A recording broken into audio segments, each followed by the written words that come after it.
Hi, everyone. Welcome back to another Eagle Forum Capitol Hill update. I'm Tabitha Walter, the political director of Eagle Forum. And I'm Kirsten Hassler, the executive director. This week's news comes straight from the president's desk. President Biden released his budget proposal for fiscal year 2023. Even though the White House's budget is supposed to set the fiscal priorities for the year and Congress follow suit, as usual, Biden's budget is full of leftist priorities, and we will be the ones paying for it. Yeah, the White House's fiscal proposal comes with the price tag of $5.8 trillion. Here are some of the highlights you don't want to hear.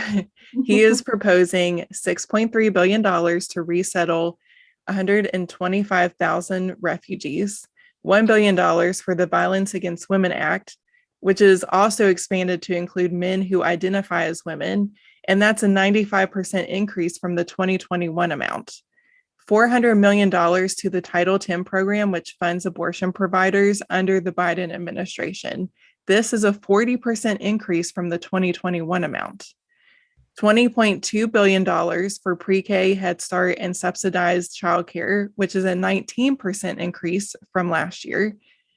$81.7 billion for long-term pandemic preparedness, including $28 billion for the Centers for Disease Control to expand their programs, and over $21 billion for climate change initiatives. Although the budget is riddled with socialist programs, there are a couple of line items that Biden is using to appeal to people outside of his party.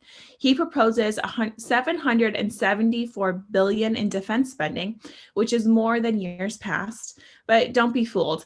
This money would come with strings attached. The Biden administration mandated that military personnel must get the COVID-19 vaccine, covered medical services for transitioning service members, and forced members to have critical race theory training. In the same vein, Biden is touting his pro-police stance with $30 billion for state and local law enforcement. However, as we have reported before, the Biden admin has plans to undermine the police force by restricting their abilities. So the major question we're all asking is, who's paying for all this?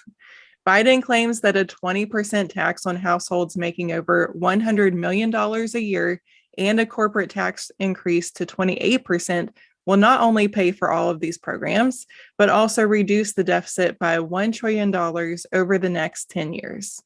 Now, even though most of us are not multimillionaires, unfortunately, we still have to dish out our fair share.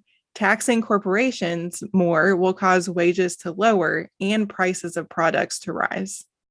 Clearly, Biden's budget ignores reality and would harm Americans if enacted. Republicans and Democrats alike should fight against the federal government's excessive spending, especially social programs that will hurt our nation. Eagle Forum will alert you if any of Biden's budget priorities begin to make their way through Congress. So please be sure that you are signed up for our emails at eagleforum.org. And thank you so much for listening to this week's Capitol Hill update. From your house to the White House to the State House, this is Engage with Eagle Forum.